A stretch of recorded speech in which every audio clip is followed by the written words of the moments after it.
अस्सलाम वालेकुम। कैसे हैं आप सब? उम्मीद है कि सब खैरियत से होंगे। गर्मी का मौसम ख़त्म होने को है। बदलते हुए इस मौसम की कुछ टिप्स मैं आपके साथ शेयर करूंगी, जिसमें काली मिर्च का इस्तेमाल करें आप। काली मिर्च एक मकबूल तरीन मसाला है जो खानों को जायकेदार बनाने के अलावा अपनी तिब्बी खुसूसियात के हवाले से भी पहचान रखता है। खांसी और नज़ला ज़ुकाम में काली मिर्च का क्या फ़ायदा होगा?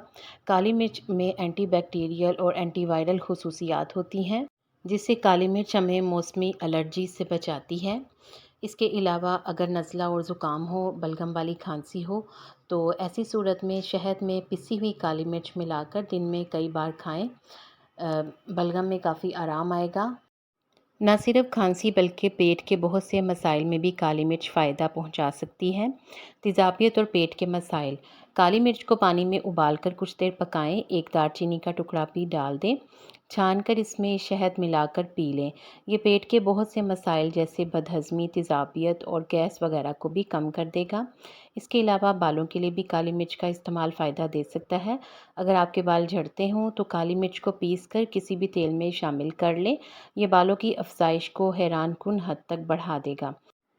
वैसे तो किचन की सफाई डेली ही की जाती है, लेकिन जब मौसम चेंज होता है तो कुछ गहरी सफाई की ज़रूरत होती है। इसके लिए किचन की सफाई को नज़रअंदाज नहीं किया जा सकता।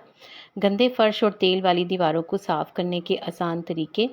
बावर्ची खाना किसी भी घर का दिल होता है जहाँ से ख़वातीन का सलीका जांचा जाता है, लेकिन सारा दिन मुसलसल खाना पकाने के बाद किचन का गंदा होना एक मामूल की बात है। फ़र्श की सफाई। अगर किचन के फ़र्श पर अंडा टूटकर गिर जाए या टाइल पर सालन का धब्बा पड़ जाए तो इसे साफ़ करने के लिए पोछा लगाने से पहले बर्तन धोने वाले स्पंज से रगड़कर साफ़ करें।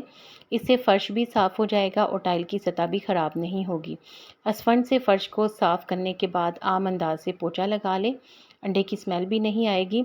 चिकनी दीवारें।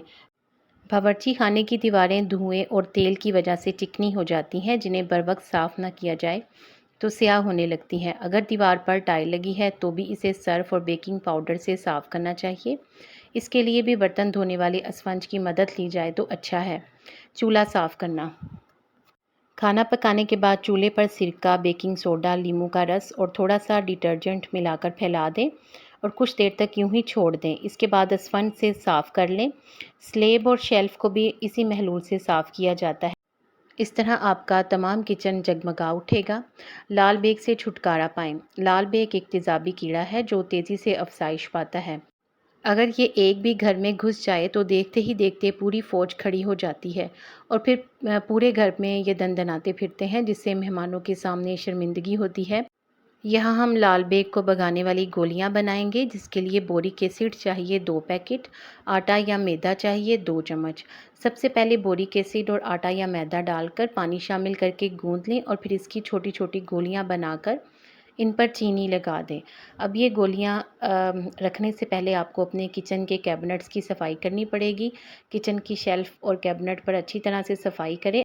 अगर आपने इनमें कोई अखबार या कागज़ बिछाया हुआ है तो इसे फ़ौरी तौर पर निकाल दें, क्योंकि इनमें लाल बेग बड़ी तेज़ी से पनपते हैं। और इन गोलियों को पूरे किचन में जगह जगह रख दें, जैसे कैबिनेट, शेल्फ़, ट्रॉली, सिंक और चूल्हे के आसपास। अगर ये गोलियां 1 महीना पड़ी रहें और पुरानी हो जाएं या फिर ख़राब हो जाएं तो आप इनको बनाकर दोबारा रख दें। उम्मीद है कि आपको ये टिप्स अच्छी लगी होंगी और आपको इनसे फ़ायदा हुआ होगा। अगर आपको फ़ायदा हुआ है तो वीडियो को लाइक और चैनल को सब्सक्राइब कर दें। वीडियो को देखने का बहुत शुक्रिया। मिलते हैं नई वीडियो में, जब तक के लिए अल्लाह निगहबान।